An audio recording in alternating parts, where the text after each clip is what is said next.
All right, so yesterday we started talking about intermolecular forces, and we said that it basically describes the stickiness of molecules or the strength of attraction between them.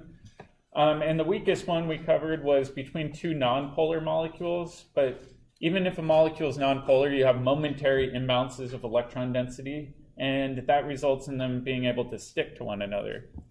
And the example we saw was a gecko's foot. It has a huge amount of surface area. It's got a lot of nonpolar molecules on the surface of its feet, and that allows it to stick really well to other nonpolar surfaces like a wall.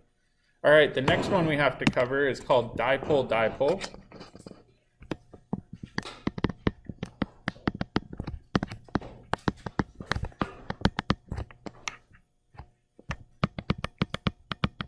And these ones are considerably stronger than the London dispersion or instantaneous dipole. And this is an interaction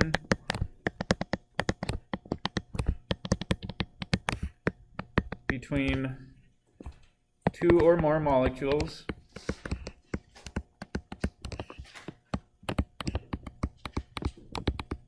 with a net dipole.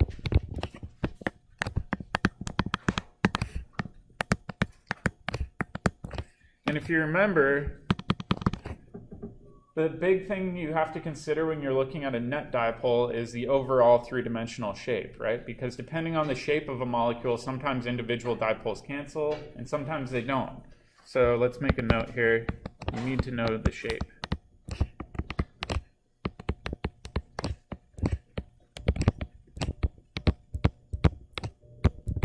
In order to determine whether or not a molecule has a permanent dipole. So let me show you kind of an example of these two over here. On the left-hand side, I've got a solid, and you can tell it's a solid because it's arranged almost like bricks. And I'm going to zoom in even further so we can really see this clearly on the screen. And if you see, we've got molecules that have unequal electron density, where the left-hand side of all of them is electron-rich.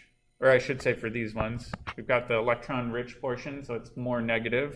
And on the right side over here, we've got an electron-deficient side of the molecule. Each of these ends can stick to one another, right? Because over here, electron-rich and electron-poor are going to be attracted to one another. So this is a very, very strong interaction.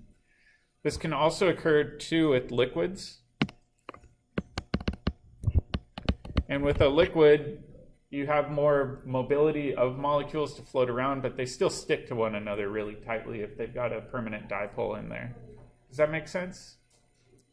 So the first one is for molecules that are nonpolar.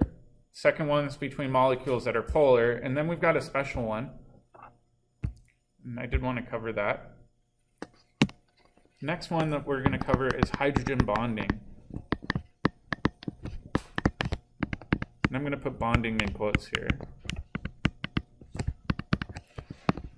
It's not a typical bond in that it's not a true sharing of electron density. However, it is relatively strong, and sometimes it can be almost as strong as a covalent bond. So let's make some notes. There's a type of dipole-dipole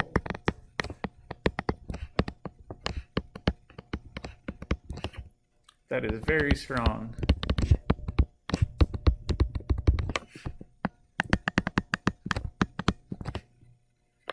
And the second thing is you have a hydrogen that is shared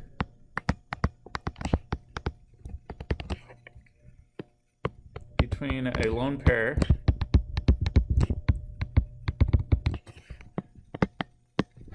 and an electronegative atom.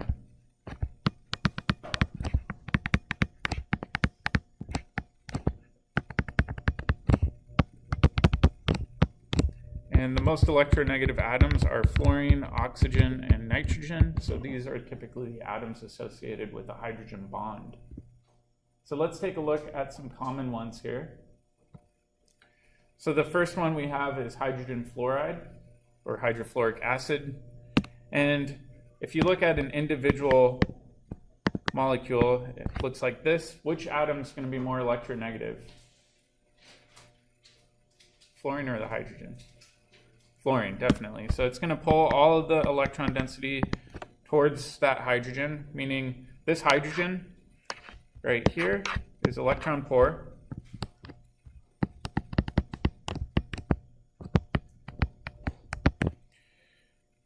Whoop, I did not spell electron right. Let's try that again. So that hydrogen is really, really electron poor. I'm going to erase this.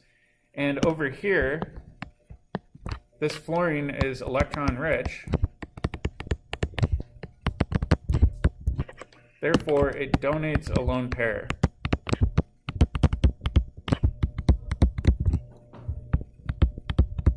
To the hydrogen. And this interaction is really strong. It's shown oftentimes as dotted lines, and it stabilizes both molecules by forming that hydrogen bonding interaction.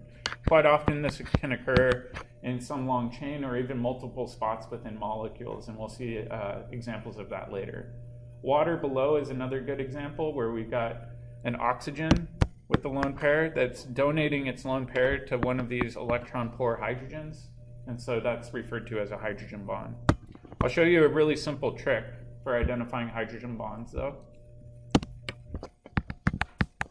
I even teach this in my organic chemistry class. You have to ask yourself, is hydrogen on the phone?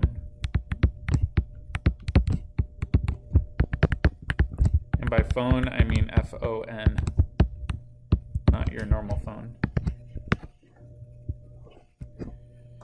If you look at all of these, all of the hydrogens are covalently bonded to either fluorine, oxygen, or nitrogen. That means they can all participate in hydrogen bonding. So that's a really quick, simple check. So if yes, there is H bonding. Does that make sense? Are those three the only ones? That's a good question. So in most chemistry textbooks, they'll tell you hydrogen bonding can only occur if there's a hydrogen covalently bound to fluorine, oxygen, or nitrogen. The reality is we lie to you all the time in chemistry classes, and there's always exceptions. In fact, there are some examples of hydrogen bonding with a hydrogen coming off a carbon. That's kind of the most extreme example. Normally we consider that a nonpolar bond, but chemists can do all sorts of tricks to make things do crazy hydrogen bonding. Make sense? So there are exceptions. All right, hydrogen bonding is huge in biology, so I did want to briefly talk about this because you might see it in biology classes. And these are some special features associated with hydrogen bonding. The first is that H bonding holds DNA together.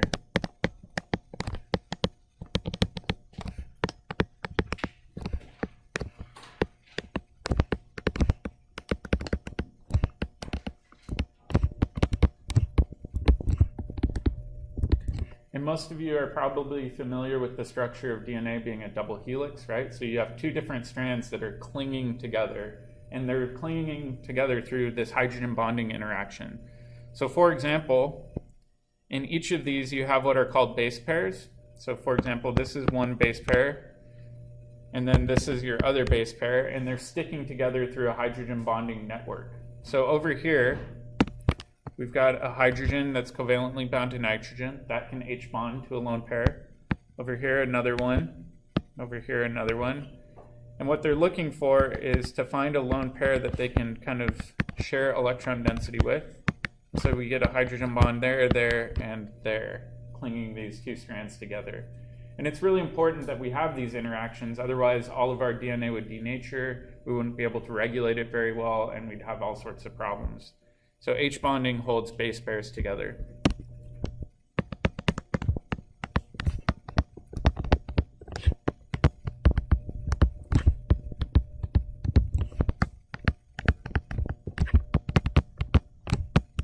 The other really fascinating thing I like to think about, though, is nature did an incredibly good job of choosing the appropriate strength of H bonds in this situation. If they were too strong, we actually wouldn't be able to unwind our DNA and replicate it. So in this case, having nitrogen there is kind of that happy bounce where it's just strong enough to keep it together, but not so strong you can't rip them back apart.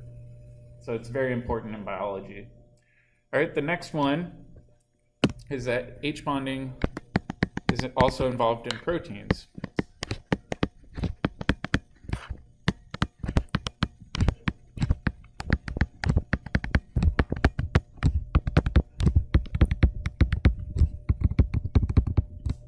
Fold into special shapes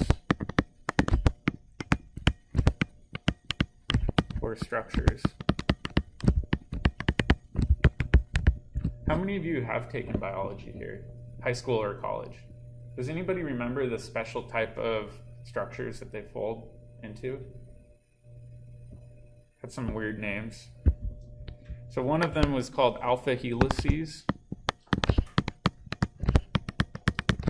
And then the second one's called beta sheets. We're going to talk more about that later, but all of our proteins have these pretty unique structures, and if they don't fold correctly, that's when you get some pretty nasty diseases. So misfolded proteins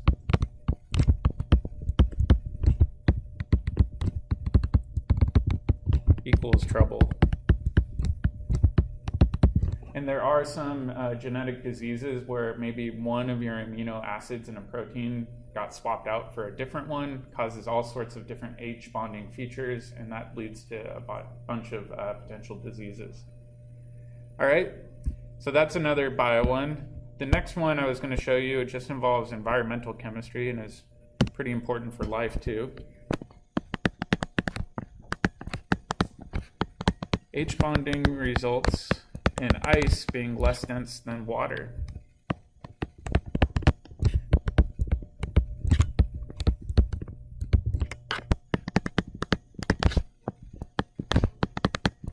Which is weird, right? Normally when you freeze things, they get more compact and more dense, right? Because you're slowing down the ability for molecules to move around and take up as much space. Ice is different. It will actually spread itself out to adopt the best hydrogen bonding network possible. And by doing that, it becomes less dense and floats. You can imagine what problems our planet would have if ice sunk. So for example, if ice sunk in our polar region, it wouldn't reflect sunlight back into outer space, and our planet would be much, much, much hotter than it is today. So it has a big impact on environmental chemistry. So water is unique. It is less dense in its solid phase.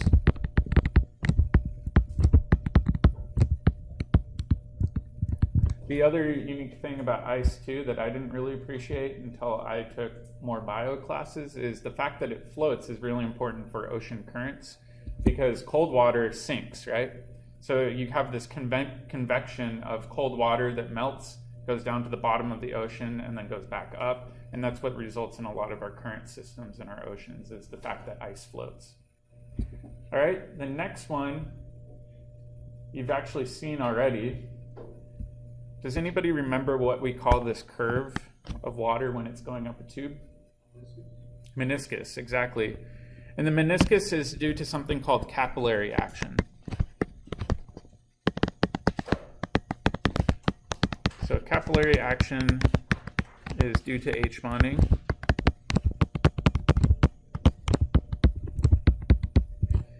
And the way this occurs, so I'm going to actually mark this, is that glass is made up of silicon dioxide, sticks to water,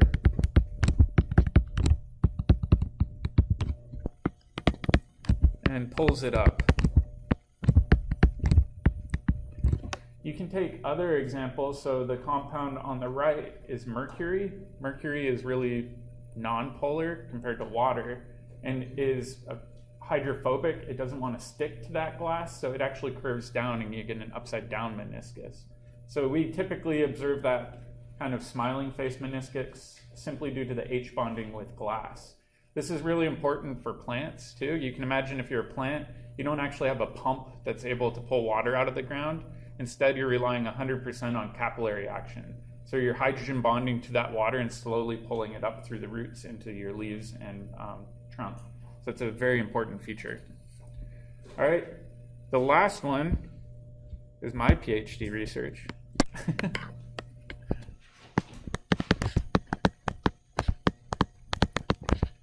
And my research was actually all about H bonding. So I'm going to zoom in here. If we look at this molecule here, I've got a hydrogen on the phone, hydrogen on the phone, hydrogen on the phone, hydrogen on the phone. So I've got 4 potential H bond donors, and they really, really want to find a lone pair or an electronegative atom to hydrogen bond to. So what we did was we would throw in anions, and in this example, we had chloride, Cl-, and it would basically get wrapped up by this molecule. The cool thing is when chloride fit into this little pocket that we created, it would change the optical properties of these molecules and make them fluoresce or change colors. This is becoming big chemistry now, being able to sense pollutants in our environment, being able to sense maybe biomarkers for diseases, things like that. And a lot of the systems that we're developing, the sensors that we're making, are based on things like hydrogen bonding. So it's a big field in medical research right now. Cool story about this, though. I spent 5 years trying to make a chloride sensor because we were trying to study chloride movement across cell membranes. And it really didn't work very well. Instead, we found that it wasn't very good at sensing chloride. It was much better at sensing nitrates, which are found in fertilizer, and we were really bummed at first. We thought, man, we wasted a lot of time, we wasted a lot of money. And then we realized, what is nitrate used in? Anybody know? Explosives or fertilizer. So if you're a farmer and you're trying to grow a lot of crops, you're putting on a lot of fertilizer, meaning you're putting on a lot of nitrates and phosphates and things like that. And in the US, there's a huge problem where farmers are putting on too much fertilizer. And then that fertilizer, when it rains, where do you think it goes? It goes into the waterways, right? So the Mississippi River is a prime example of that, where all of this fertilizer has washed into the Mississippi River.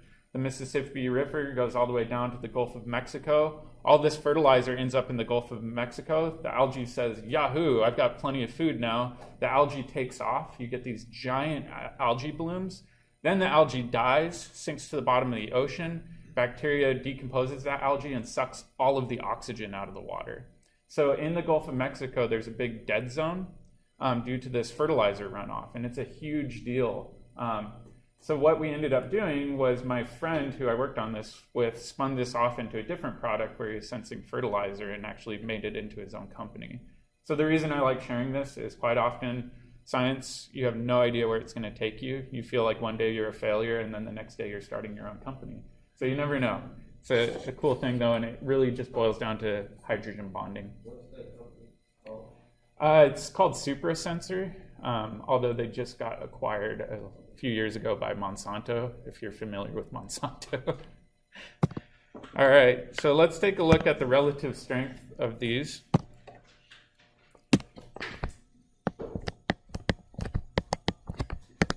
And we're going to make a chart going from weak intermolecular forces all the way down to strong. So the first one we had was dispersion, or London dispersion, or dipole dipole.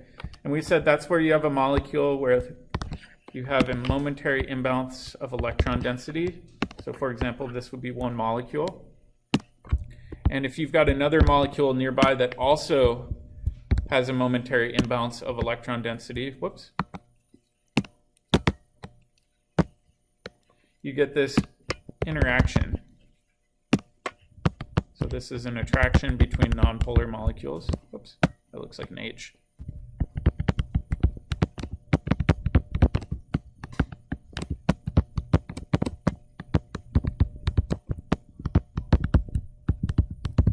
These tend to be the weakest, but what can make them really strong? Who remembers? Surface area. So if you have a large surface area, these weak forces accumulate and become rather strong, like we saw with gecko feet. All right, the next one we had was with a permanent dipole.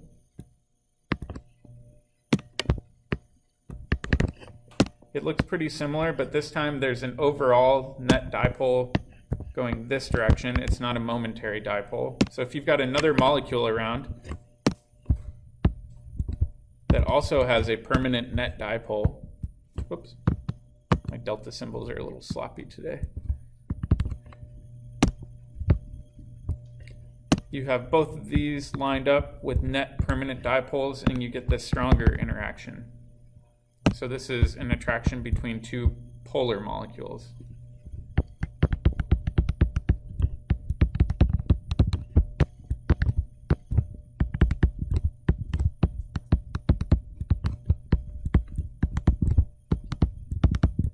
And let me label this as dipole dipole.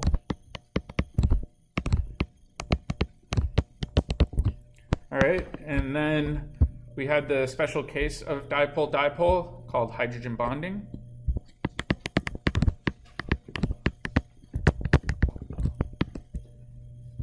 And with H bonding, I showed you the hint that you have to have a hydrogen on the phone.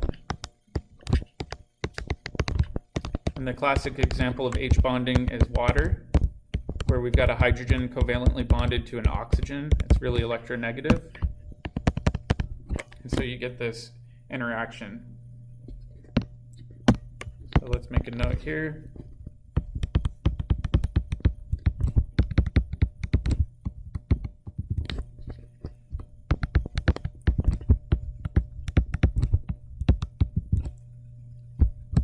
And hydrogen that is bonded to fluorine, oxygen, or nitrogen. All right, there's one last one that we didn't really talk about previously, but we know about, and this is ion dipole. And typically this is a mixture, so it's not a pure compound.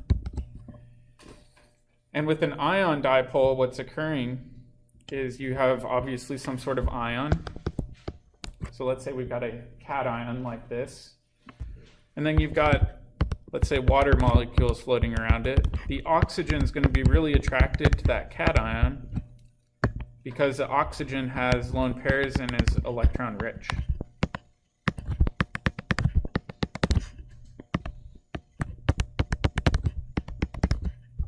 So I'm going to draw in all these lone pairs.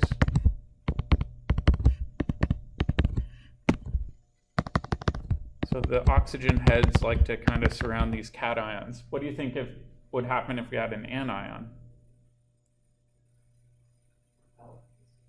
Or it would just swing around and then the hydrogen sides would snuggle up against an anion. So the orientation of the interaction does depend on which side's electron rich and electron poor. Opposites like to attract one another. So let's write this down. So it's an attraction between a polar molecule and an ion, either cation or anion, doesn't really matter. All right, and then we have one last one, and this is just ionic. And an ionic interaction is the same thing as an ionic bond. That's where you have both a cation and an anion, and they stick to one another due to their opposite charges. And this is far and away the strongest one.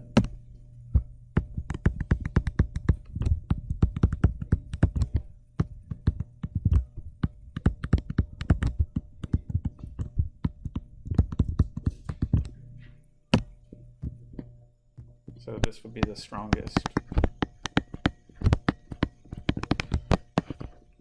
Does that make sense?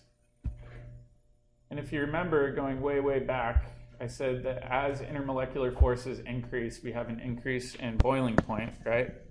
So typically dispersion forces have low boiling points. And then when we get down to things like ionic molecules, they have really, really high boiling points. For example, if you put salt on your stove, let's say in a pan, and you crank up the heat to full blast, do you think you're ever going to melt that salt? You'd have to have one heck of an oven. Salt just really will not melt unless you have like a blast furnace. So you'd have to buy some special equipment to melt salt. It does not want to melt. Does that make sense? All right. So let's go back to that and talk about it again. And like I said, stronger intermolecular forces lead to higher boiling points.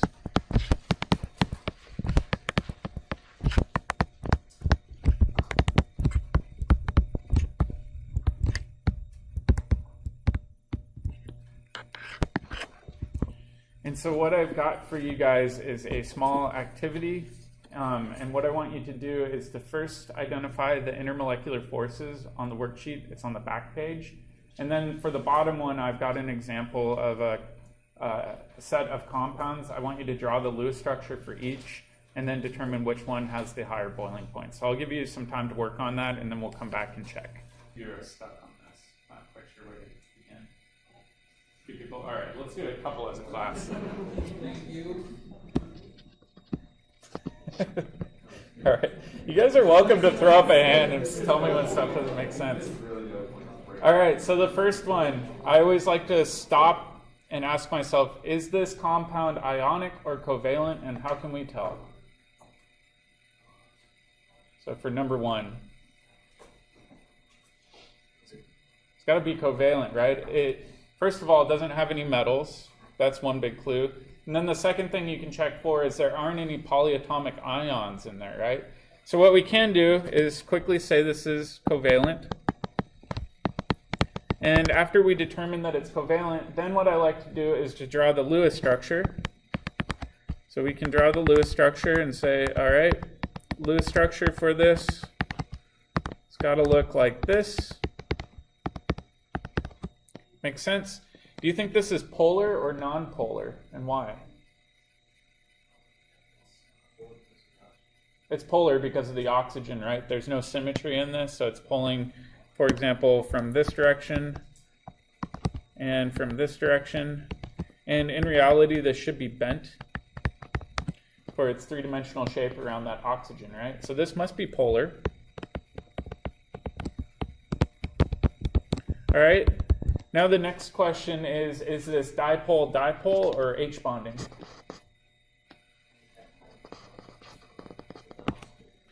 Yep, we've got a hydrogen that's on the phone, right? So this would classify as H bonding.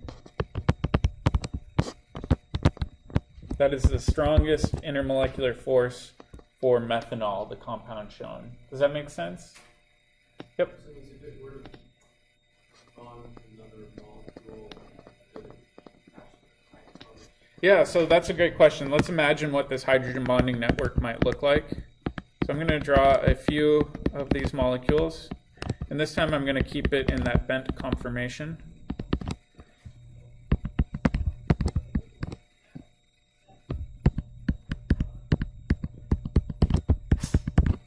So here we've got two methanol molecules that are side by side, right? I've got one here, I've got a second one there.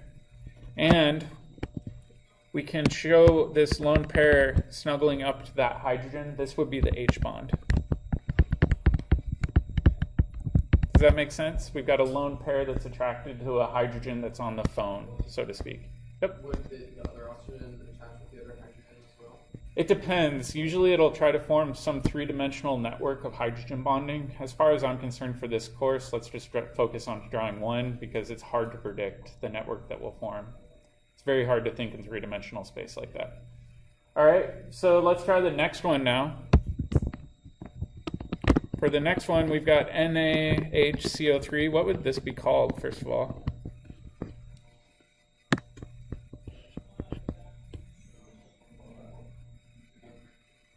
Sodium hydrogen carbonate.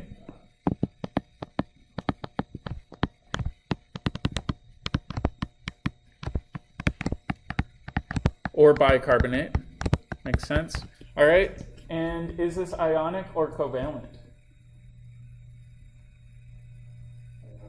It's got to be ionic, right? That means that the main intermolecular force for this molecule, we don't have to do anything else. We can say that this is ion-ion interaction. Make sense? So you don't even need to draw the Lewis structure if you know it's ionic, because that's the king of all intermolecular forces. It's the strongest of them all.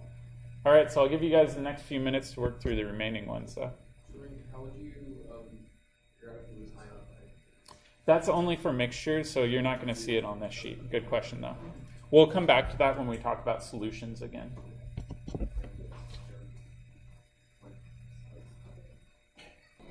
How many of you are kind of stuck on 3 and 4?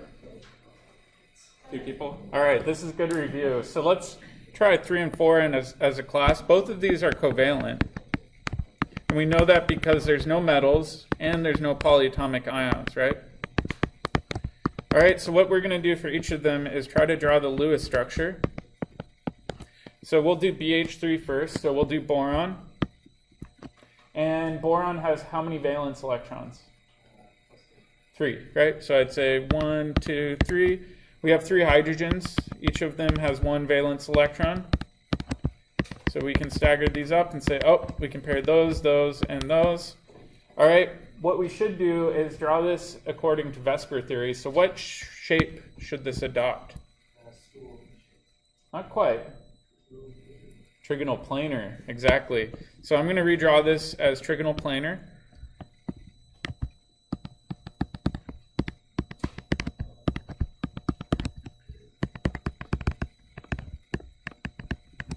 All right, is this polar or nonpolar? Nonpolar, it's symmetric, right? So in this case, first of all, there's really no strong electron withdrawing groups or atoms on there, and it's symmetric, so this is nonpolar. That means that this must be dipole dipole. Or sorry, dispersion, holy cow. I was not reading my own handwriting. So this would be London dispersion, not dipole dipole. All right, let's do the same thing with NH3. So nitrogen has how many valence electrons? 5. We've got 3 hydrogens, each with 1 valence. So I'm going to stagger those around. We've got a bond there, bond there, bond there. All right, what would the shape be for NH3? Not bent. Bent is when you only have 2 things coming off the central atom. Close. Trigonal pyramidal. It adopts kind of a pyramid shape. So this would be trigonal pyramidal. Is this a polar molecule or a nonpolar molecule? Polar. And what would the main intermolecular force be? H bonding, exactly. We've got a hydrogen on the phone, so this would be H bonding. Whoops. Does that make sense? What we'll do on Monday when we come back is work through this all the way through, and then probably finish up chapter 6. And then the rest of the week will just be review for our exam.